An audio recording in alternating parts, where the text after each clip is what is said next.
Hello, and welcome back to this audio journal I call a podcast. I've had to record this one like twice. Once because it was a ramble that was not 100. It was an hour and 10 minutes long, and I just wasn't coherent, even for my standards. So the standards of what will prevent me from not uploading and recording is ever changing. I guess. I need to not even mention that if I record it, I upload it thing and eliminate that criteria that disqualifies it because I just felt. Subjectively, I shouldn't have uploaded that episode because it was so disjointed and rambling. It's 12:38 a.m. right now on a Tuesday night / Wednesday morning, whatever the fuck you want to call it. Anywho, and then I recorded another one that I was like, all right, this one's going to be more concise. And I only shaved 5 minutes off of the fucking thing. And I also said some choice words. They weren't racial slurs. They were slurs against homosexual men. I said the Q word, and I used gay as a derogatory term. And although I don't think there is that big of a deal with saying any slur in polite company, this is potentially going to be seen by others, and I really don't want to offend people. Like, I'll say the slurs with people that are okay with the slurs because in that context it's fine, because it's the philosophy. There's two phrases I like to say in defense of in my context of using slurs. If a tree falls in the woods, does anybody hear it? Does it make a sound?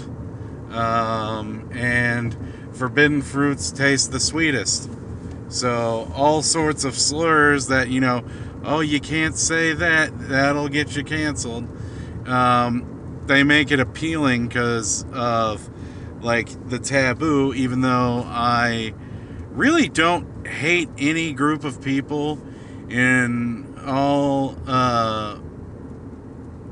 rationality, because, like, if I've met for example, Indians that are very nice, very cool, and I've met Indians that were annoying, and I didn't like them. So I can discern that there's good and bad people in every group, and I guess it's an adult trait that is not common in a lot of adults these days. But regardless, enough about that. So I haven't uploaded in a while, mainly because my dad's cat, who I have attachment with, has gone missing, and he's presumably not with us. And the heartache of knowing I'll likely never see him again, and going through and still having to go through my daily responsibilities, I didn't think I would have the ability to record entries without getting emotional. So that's why I haven't recorded in a while. So I'd like to talk to you about my spiritual journey for a few minutes. Or I guess this episode. Like I said in a previous episode, I was having a panic attack. I was obsessed with death. I was worried about death and all this shit. And I prayed to God, thanking Him for everything I had in life, because this fear of death was preventing me from enjoying life. And after I prayed to God, I felt better in that moment. And then I went to a church, and they discussed things with me about attending church as a Catholic. And as I've said, I consider myself a Christian first and a Catholic second. Or I consider myself a Christian first, a human being second, and a Catholic third. And I kept going through this journey of Christianity. And I just kept having questions about Christian doctrine, like why do people who not worship God have to go to hell? Why does hell even exist? Like, why can't they just die? And then all this stuff that is and then like things that count as sin, like fornication, and homosexuality, which homosexuality is, from what I've discovered, or from my research, that once again is, or not once again, I should say up front, is not very expansive, but I have looked into it. I looked into genetic factors of homosexuality. There is no gay gene. However, neuroscience says it's a combination of environmental factors and hormone imbalances, and thus making it not a choice. And side note, interesting fact, identical twins are more likely to be gay. Regardless, moving on. And I couldn't parse these doctrines and go, well, how am I, it doesn't make any sense to me, because I don't understand someone making the choice to be gay. That's one thing. And another thing is I don't see fornication that bad. Like, if God was saying like rape is bad and whatnot, which He probably does think rape is bad, but like there's some things I have to read more of the Bible to really get into how God views rape. Other people have quoted excerpts that say God has a very interesting view on rape, but I personally have not read the black and white in the Bible rulings on rape. So I'm not going to comment on what God says about rape right now, because I don't know for sure.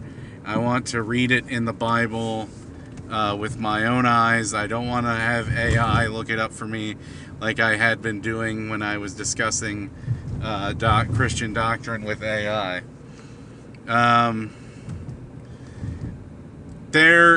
As I was engaging more with Christian content, there was a lot of good-natured, accepting, welcoming people associated with Christianity.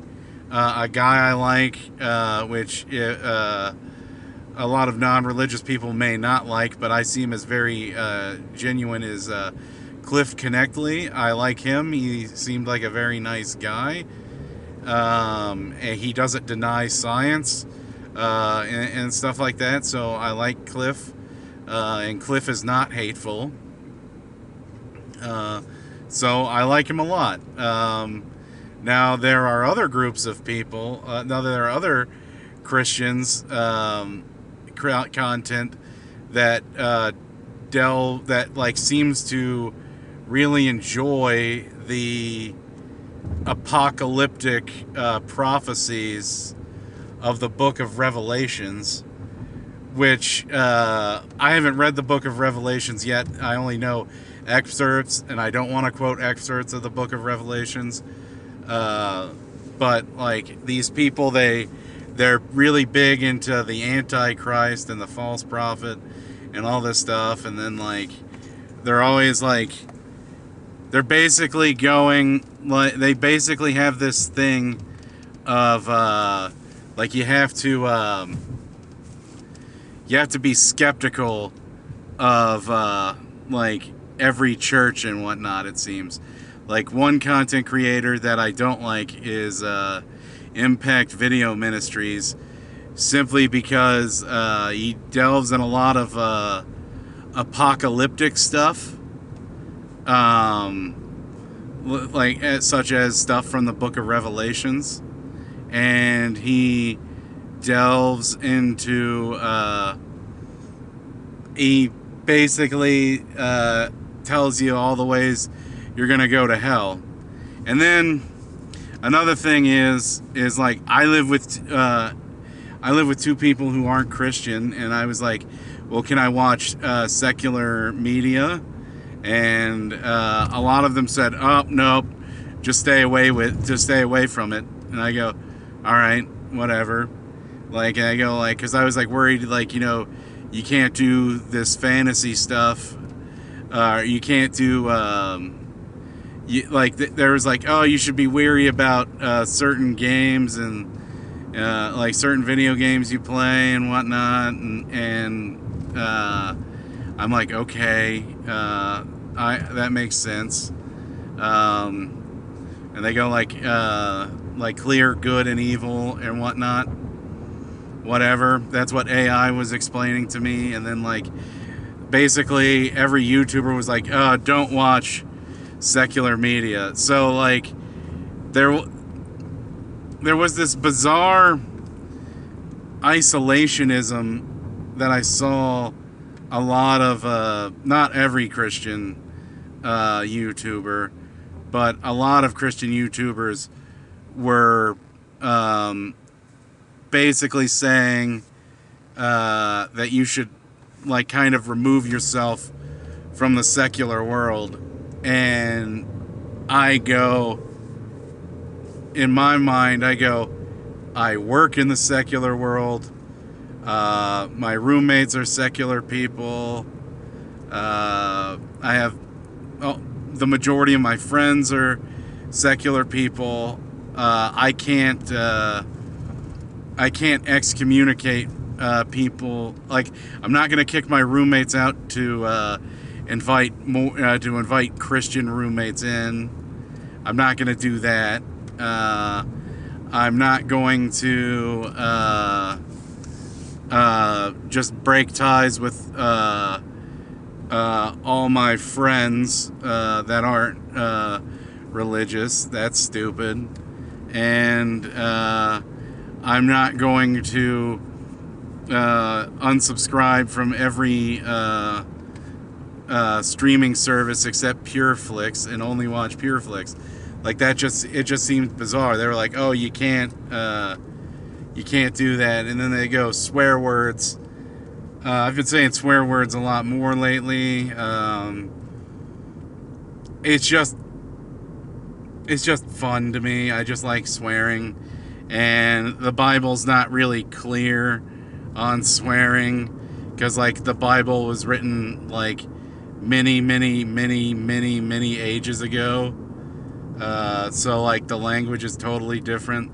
So if I took a time machine and went back in the Bible and went back during the time of Christ and just shouted "fuck," nobody would know what I was saying. So it doesn't really add up to me. But I was trying my best not to cuss They say, like, don't let any unwholesome talk or whatever come out of your mouth, but pretty much everybody swears now. A lot of Christians swear. Like, doesn't matter. And then it's like, and then it's like, and then it's like things about like gossiping, like that's a sin. So if you gossip, you go to hell. That's fucked up, and whatnot. So like all these like rules, and like I'm not like going like, oh, it was the rules and whatnot that made me quit. Or not, and I didn't even quit, because I still pray, like, cause like, if God's out there, and God hears my prayers, He will send the Holy Spirit to me, and I will keep reading the Bible. I'll keep going to church, even if God doesn't send the Holy Spirit to me. I'm going to give God as much opportunity as He needs the rest of my life. I'll go to church with my father, spend time with my father at church, and read the Bible and pray to God at least 2 times a day, sometimes 3. I try to get 3. But, well, it takes no effort. I don't really have an excuse for not getting a 3rd prayer in. So I will grant God that. I need to pray more. And when I pray to God, I don't go, give me shit. I don't ask God for shit. Except strengthening my faith and, grant everybody salvation, and I also ask Him to make Himself known to everybody who needs Him. I pray to God that way, and I would love it if He's listening and he grants that prayer, but I can't deny that there's a chance that He doesn't grant that prayer. And let me tell you now where my questioning of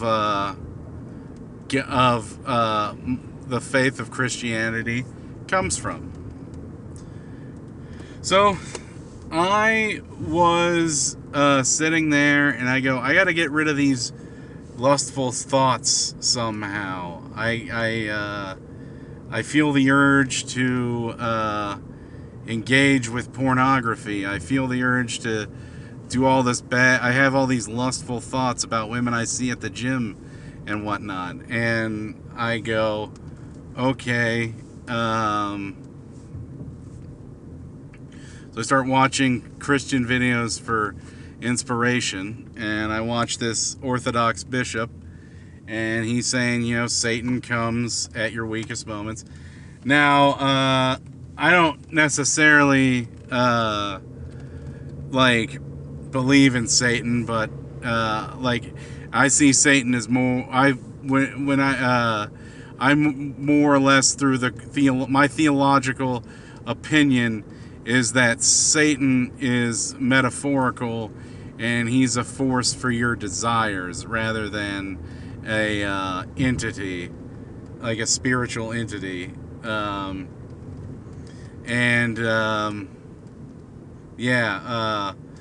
how I viewed it. And then he goes to tell Satan to banish Satan, read the Bible.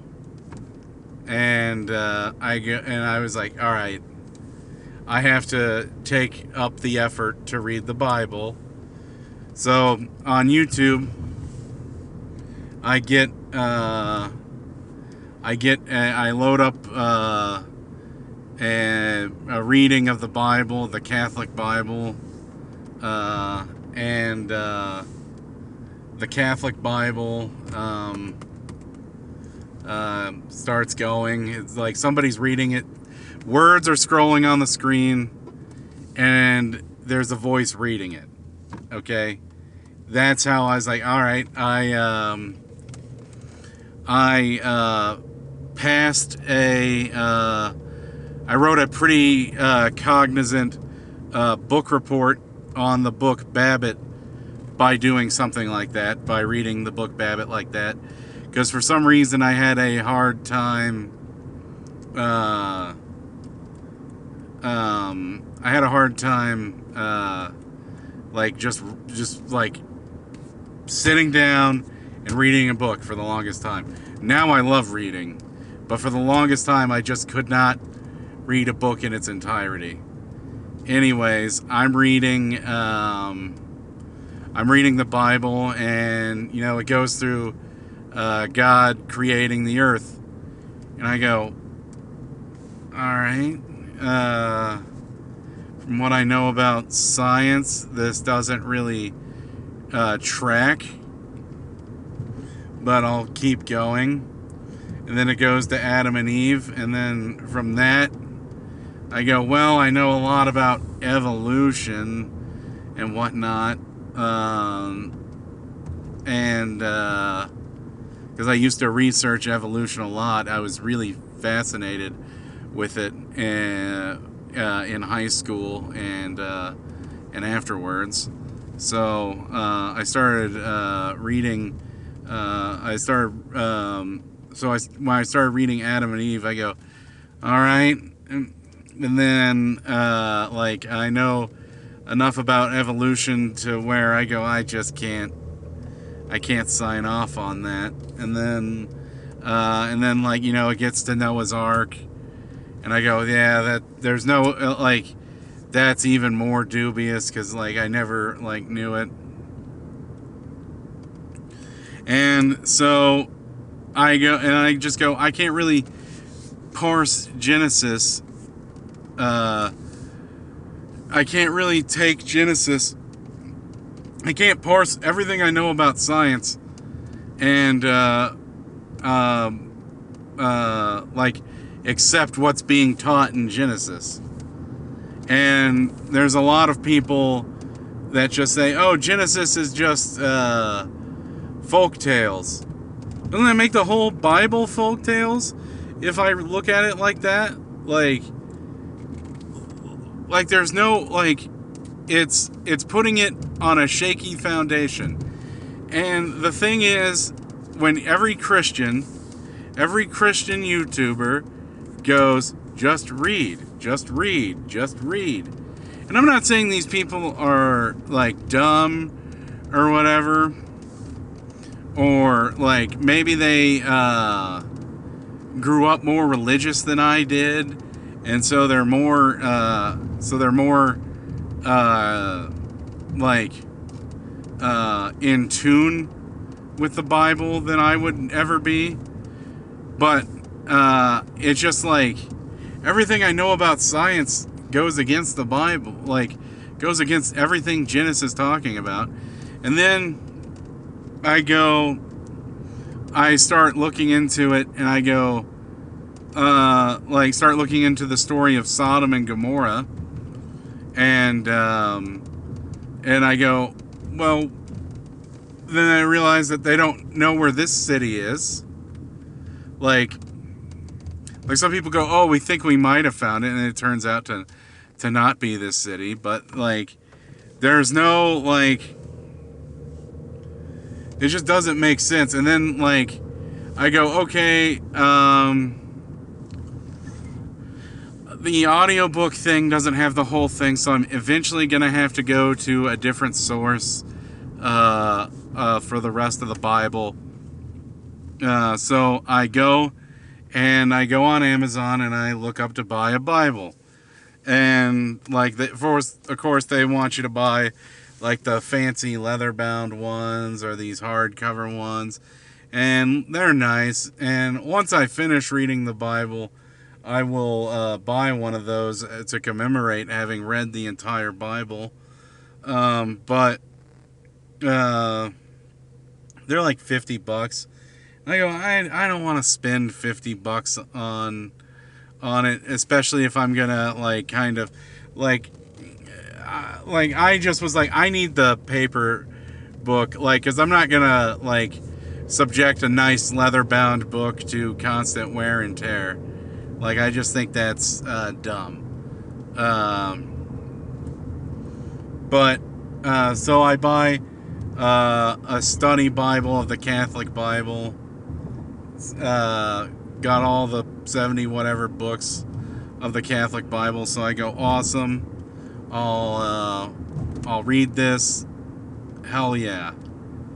And I only had to pay $9.50 for a brand new one. And they sent me one that either got damaged in transit or was used, and I was really mad about it. But anyways, so I start over reading it, and like, it still doesn't make sense. And I'm not reading it in a mocking way.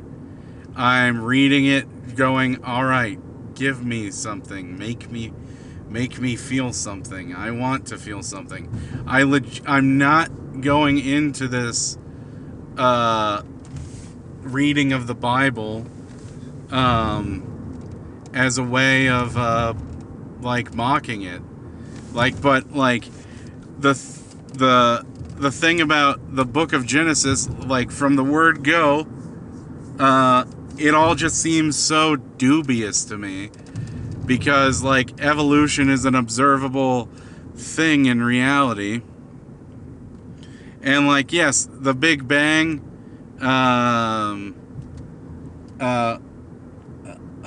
definitely, like, evolution definitely does not disprove God.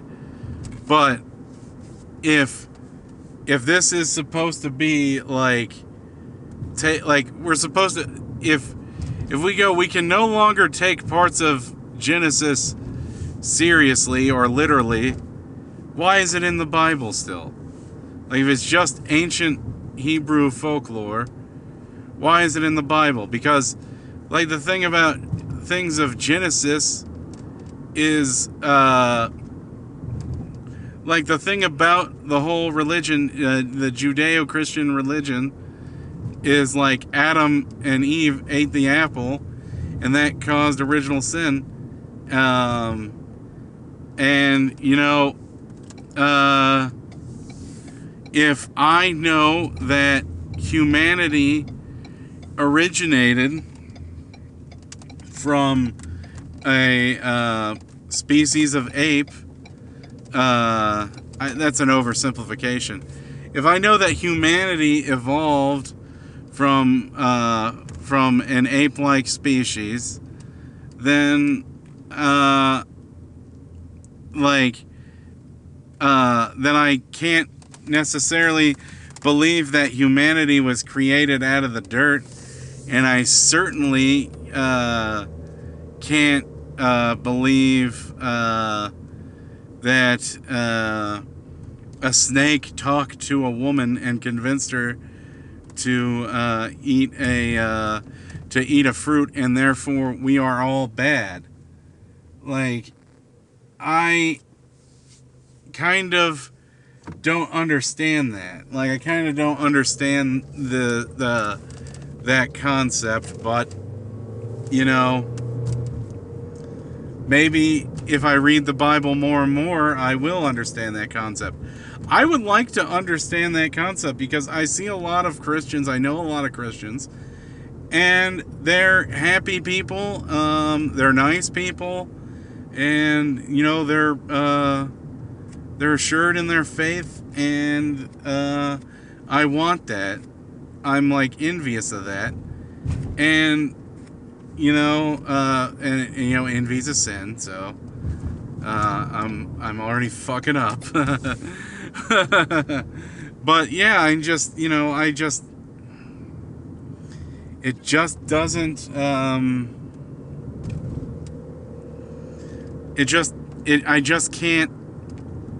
I just can't ignore what I know and read the book, which a lot of I've seen a lot of the more dubious Christian content creators say you have to do that. Like, there's a guy that says, if the Bible says 2 + 2 is 5, I'll just accept it. Even though he knows 2 + 2 is 4. How can you get like that? Like, I want to know how you can get like that. I feel like my life, there would be improvements in my life if I knew that. But if I knew how to do that. And maybe I will get like that if I read the Bible enough. I intend to read it. I intend to read it. I intend to pray. I intend to go to church. I intend to do all of it as best I can with my full effort.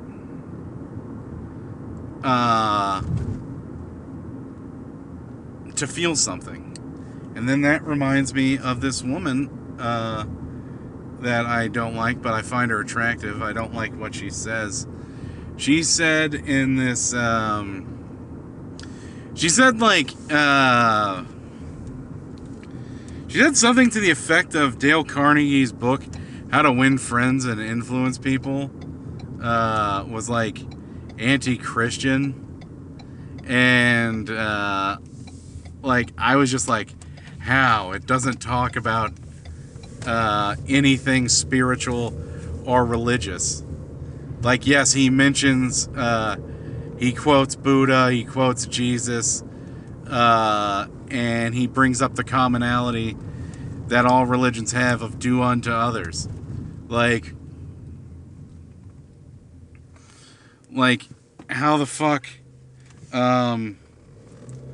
is he anti-Christian? Doesn't make sense, but whatever. She said that, and I was like, kind of a dubious claim. As someone that reads the book, How to Win Friends and Influence People, like, I don't like read it like a Bible. I just like reading it because a lot of people say it's a good book and you should read it.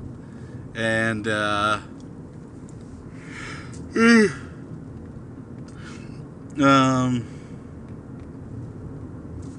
anyways, I digress. She said, you need to stop obsessing about having a spiritual experience like some people have had. And she said, Jesus should be enough for you. And, the Lord shall provide, or whatever. Have faith, and God will provide. God worships those who God rewards those who worship Him and follow His instructions and whatnot. I think it's 100% fine to want to crave a spiritual experience, because I crave a spiritual experience with God. I think I had one when I was having that mental health episode, but I cannot be certain. This one's going to be long, but this one has to fucking go up. It bothers me that I can't, like, condense them to, like, my normal ones. The other ones were getting, like, too short. They're getting, like, 20 minutes. This is, like, I could tell probably going to be, like, a 50 minutes, maybe an hour. Hopefully just 40 minutes. If it's 40 minutes, I'll do a fucking backflip. And I'm a heavy man, so I'll probably break my ankles upon landing. Anyways, let me continue. It's like, I felt like I had a spiritual experience, and then this stupid alert that comes up every now and then goes away that says I need to service my traction control, and my front collision detection thing is out. And then I'll drive a little bit, and then those alerts will go, those warnings will no longer be there, and my traction control will be working, and so will my front end collision detection. As I said, boom, they're gone. So as I said earlier, I was having a panic attack because I had been just obsessing with death for so long, and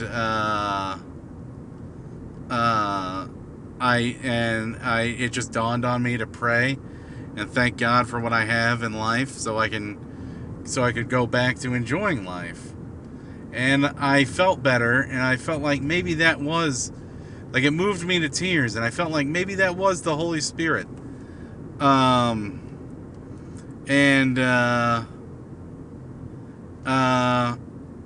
like now I'm not so sure, because as I was watching arguments against Genesis, because I was like going like I was watching debates on like I was like Genesis. I was watching arguments against Genesis. Okay, and there's this atheist YouTuber named Arnra, and he goes, there is actually a connection between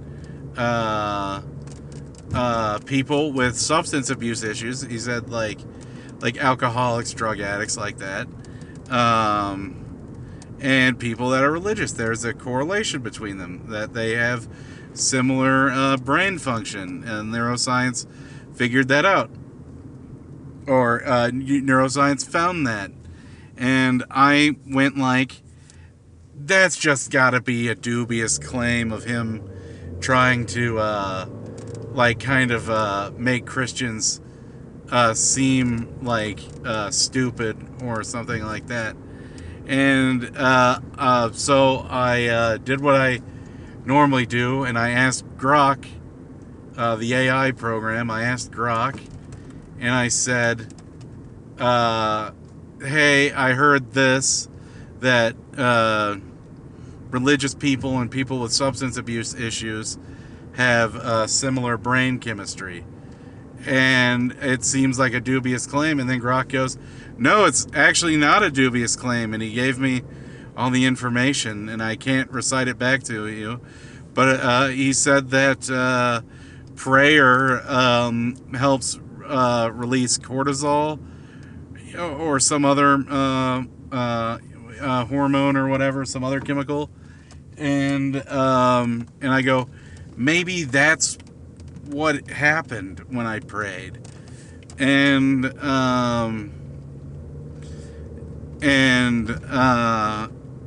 then like the same thing is like neuroscience was explaining that being gay is not necessarily a choice. That same thing, and it's like, so like neuroscience can explain a lot about consciousness that I didn't know. Like, and then so now I kind of have a mild interest in neuroscience. I think evolution is ultimately more interesting to me, but these things I've been learning about neuroscience are incredible. Like, they explain a lot, and obviously they're more observable than the supernatural. Not to say that I don't necessarily believe in the supernatural, but they are. There is a interesting like neuroscience kind of frames things in a way that I believe, and or that I can see, that I can make rational. And like, you know, like, even if I come out of this a non-believer and just remain a secular person, like, because right now I'm considering myself a secular Catholic, and I'll still go to church and everything because there's good people at that church. They're very kind and whatnot, and you know, it's good. It's you know, there's charity programs that the church that help people, and I respect that. I certainly don't hate Christians or Christianity. It's just these things that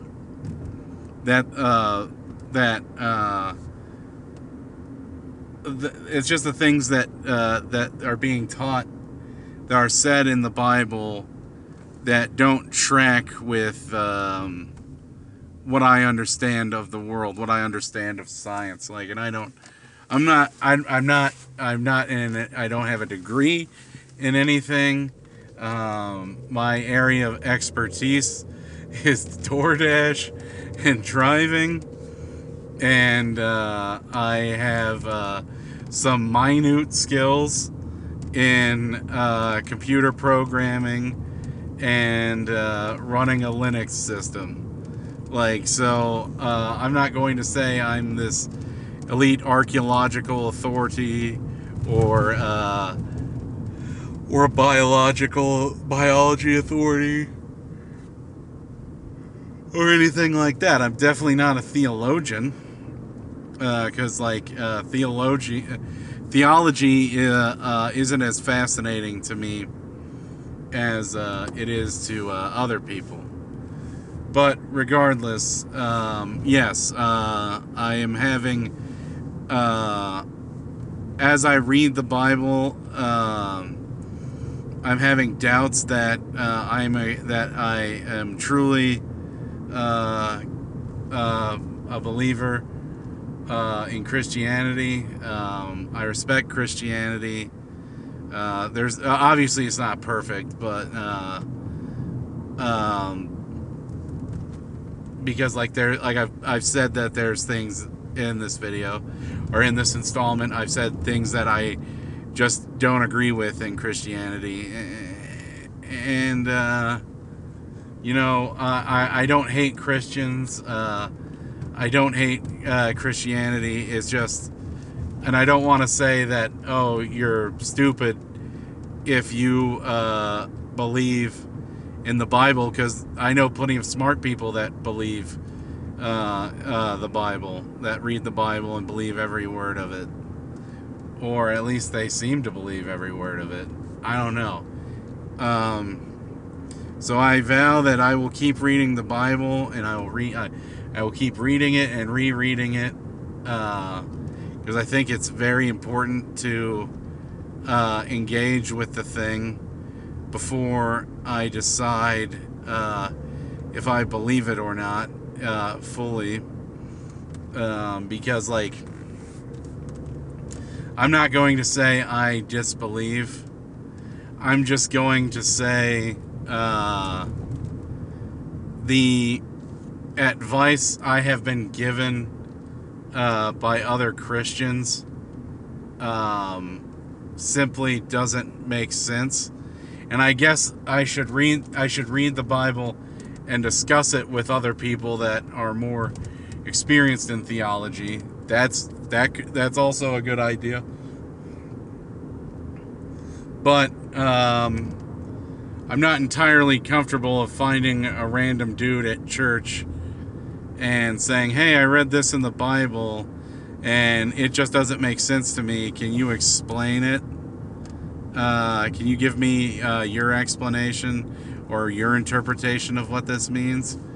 Because I don't want to seem like I'm insincere or attacking the guy's faith.